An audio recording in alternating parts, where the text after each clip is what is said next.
Showtime! The Capital G Show starts right now.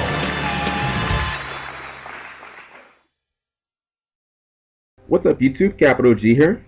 So guys, you all know that we are now getting more ban lists per year. In the past we used to have 2 6-month formats, and now we're currently playing where we're going to have 3 4-month formats, and you know, maybe in the future they might just chop off 1 month of each format and just give us, you know, 4, like 1 per quarter or 1 per season or something like that. But there's one major effect that I think is going to start happening, and I think it's going to start happening soon. I think we're going to see more cards coming off the ban list. And I think I'm going to call this effect Sympathy for the Devil. It's actually an old Rolling Stones song, but what I mean when I say that is it's a mindset of Konami unbanning more cards because they realize that duelists miss playing these cards, even if, you know, some people out there consider these cards broken or unhealthy for the game. At the same time, they realize, hey, this creates a lot of buzz, it creates a lot of excitement.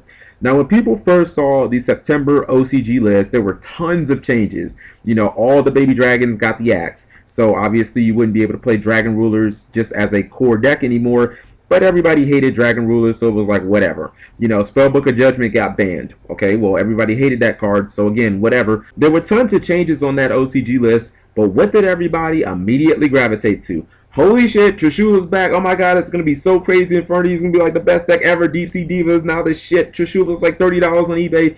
I mean, there was so much going on the list, but Trishula stole all the thunder. It was like that one card brought more hype and more buzz and more talking than anything else on the list, almost combined. And I think that you're fooling yourself if you don't believe that Konami doesn't realize this, that, you know, every time they unban a card, it creates like 5 times as much buzz and 5 times as much excitement than when they ban a card.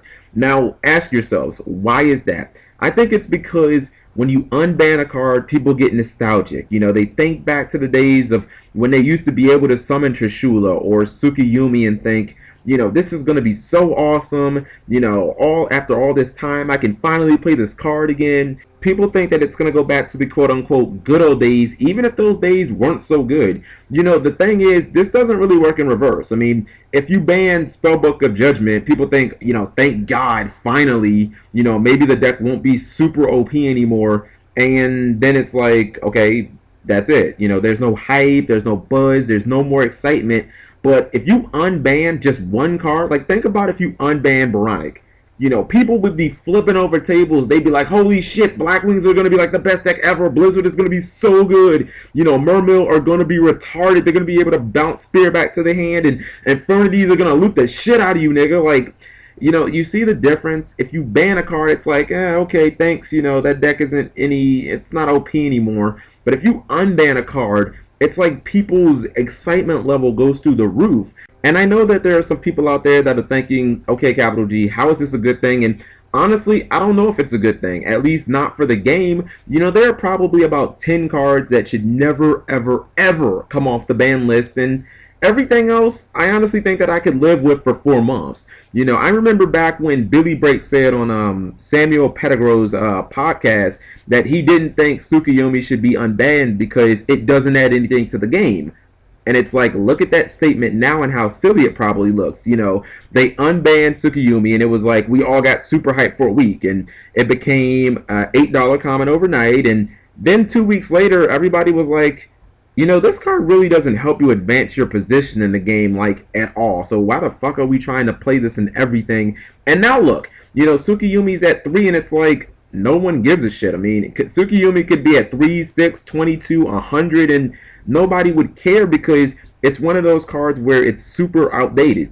The point that I'm trying to make is, you know, for people who automatically assume that something like this is bad for the game, you know, don't be blindly opposed to the mention of X card coming off the ban list. Because then in my book, you become crazy old baseball guy. You know, you become that old guy who goes to every ball game, who sits there in the bleachers like, back in my day, there was no DH, and Sandy Koufax used to throw 322 pitches until his arm fell off, and then he'd ask the skipper to take him out the game, and back in my day, water was even wetter. You know, don't become that old guy. You know what I mean? Don't become the guy who says, you know, yeah, Sinister Serpent should totally stay banned because it was super broke 11 years ago. I'm not saying that Konami is going to open the floodgates and they're going to unban Chaos Emperor Dragon in January, but I personally think that with more ban lists per year and with more cards, you know, creating more buzz when they're unbanned as to opposed when they're being banned,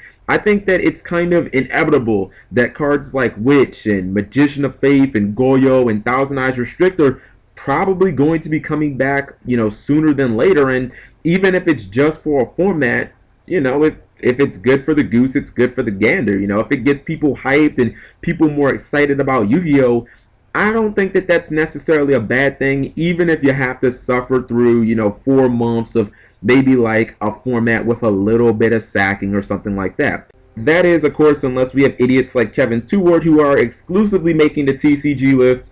Well, you see, I can't unban TRIBE-INFECTING virus because then you can't play your E-Hero deck because, you know, Tribe will kill all your warriors and you won't be able to play them.